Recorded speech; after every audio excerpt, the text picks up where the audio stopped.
شروع اللہ کے نام سے جو بڑا مہربان نہایت رحم والا ہے۔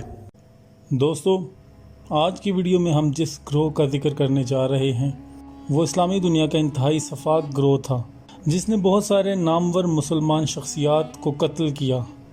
دوستو، اس گروہ کا نام حشاشین تھا جس کی بنیاد اسماعیلی فرقے کے حسن بن صبا نے رکھی۔ دراصل یہ اس زمانے کا ایک دہشت پسند اور خفیہ گروہ تھا اور ان کا مرکز الموت میں قلعہ الموت تھا۔ دوستو، حشاشین کی ابتدا کے شواہد 1080 عیسوی کے لگ بھگ ملتے ہیں۔ حشاشین کے ماخذ کے بارے میں معلومات حاصل کرنا ایک دشوار کام ہے کیونکہ زیادہ تر معلومات ان کے مخالفین سے حاصل ہوئی ہیں، اور 1256 میں ہلاکو خان کے ہاتھوں قلعہ الموت کی فتح کے وقت اس تنظیم کے بارے میں معلومات بھی ضائع ہو گئیں۔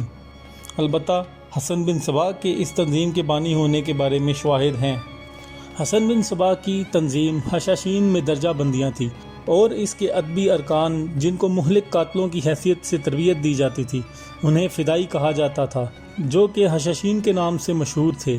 تنظیم کے حشاشین نام کی وجہ یہ تھی کہ حسن بن صبا اپنے فدائیوں کو حشیش پلا کر انہیں فردوس کی سیر کراتا تھا جو اس نے قلعہ الموت میں بنائی تھی، اور اس کے بعد ان فدائیوں سے مخالفین کو قتل کرایا جاتا تھا۔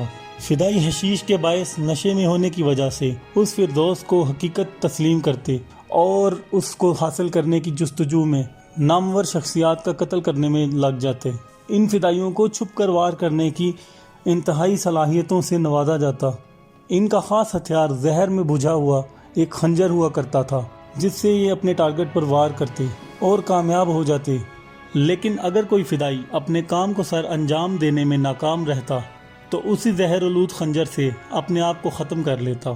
دوستو، اس جماعت کا خاتمہ ہلاکو خان کے ہاتھوں ہوا جس نے قلعہ الموت کو فتح کر کے حسن بن صبا کے آخری جانشین رکن الدین کو گرفتار کر لیا اور ہزاروں فدائیوں کو بڑی بے رحمی سے قتل کر دیا۔ دوستو، حشاشین کے متعلق مزید معلومات جاننے کے لیے کمنٹ سیکشن میں اپنی رائے کا اظہار کریں، اور ویڈیو پسند آنے پہ ویڈیو کو لائک کریں اور دوستوں کے ساتھ شیئر کریں۔ شکریہ۔